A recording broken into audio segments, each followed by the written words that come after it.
Hello guys, আসসালামু আলাইকুম। আজ আমি সকাল সকাল ঘুম থেকে উঠে পড়েছি, কারণ আমার হাজব্যান্ড মালদা যাওয়ার উদ্দেশ্যে রওনা দেবে অফিসে। তাই আমি ভোর 5টার সময় ঘুম থেকে উঠে পড়েছি। আর আজকের ওয়েদারটা একদমই ভালো না, যেহেতু রাত্রি থেকে ব্যাপক বৃষ্টি হচ্ছে।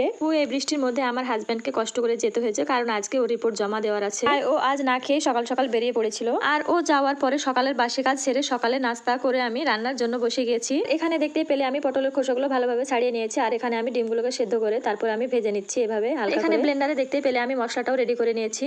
তো এভাবে আমি এই ডিমগুলোকে আগে ভেজে নিচ্ছি। প্রতিদিনই একঘেয়েমি মাছ মাংস খেতে একদমই ভালো লাগছিল না, তার জন্য আমি আজ পটল দিয়ে ডিমের ঝোলটা বানিয়ে নিচ্ছি। তো এখানে দেখো আমার ডিমগুলো একদম ভাজা হয়ে গিয়েছে। আর আজকে আমি উনুনে রান্না করছি, যেহেতু আমার আজকে কোনো তাড়া নেই। আমার মনে হয় গ্যাসের চুলা থেকে মাটির উনুনে রান্না করলে তার স্বাদটা দ্বিগুণ বেড়ে যায়। আর আমার কথা বললেও ভুল হবে, আমার দাদিমার আগে বলতো যে গ্যাসের চুলা থেকে মাটির চুলায় রান্না করলে তার স্বাদটা সত্যি বেড়ে যায়, আর স্মেলটাও খুব সুন্দর বেরোয়। এখানে দেখো আমি ডিমগুলো তুলে নিয়েছি। এবার আমি পটলগুলো দিয়ে দিয়েছি সামান্য লবণ, হলুদ আর তেল দিয়ে। এবার আমি পটলগুলোকে একটু হালকা করে ফ্রাই করে নিচ্ছি এভাবে। আর এইভাবে পটলগুলোকে ফ্রাই করে নিলে পটলের যে একটা কাঁচা গন্ধ থাকে সেটা আর থাকবে না। এখানে দেখো পটলটা আমার ফ্রাই করা হয়ে গেছে, এভাবে আমি করে নিয়েছি। আর এখানে দেখো আমি মশলাও দিয়ে দিয়েছি। তো মশলাটা দিয়ে আমি একটু ভালোভাবে আরও কষিয়ে নেব।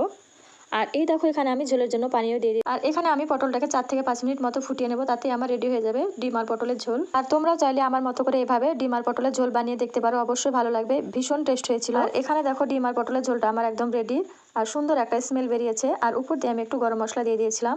তো দেখো কালারটাও কতটা সুন্দর হয়েছে। আর আমার এই ডিম পটলের ঝোলটা মাছ মাংস স্বাদকেও হার মানাবে, সত্যি ভীষণই সুন্দর হয়েছিল। চলো আরও এখানে কি কি রান্না করেছি সেটা তোমাদেরকে দেখাচ্ছি। তো এখানে ডিম পটলের ঝোল, আর এখানে দেখো মিষ্টি কুমড়ো দিয়ে ডাঁটার চচ্চড়ি, আর এখানে আমি চাল কুমড়ো দিয়ে কলাইয়ের ডাল করেছি। আর এখানে দেখো ভাত। তো একদম পুরো দুপুরের খাবার জন্য রেডি। আমার এই ভিডিওটি তোমাদের কেমন লেগেছে লাইক কমেন্ট শেয়ার করতে ভুলবে না। Thank you.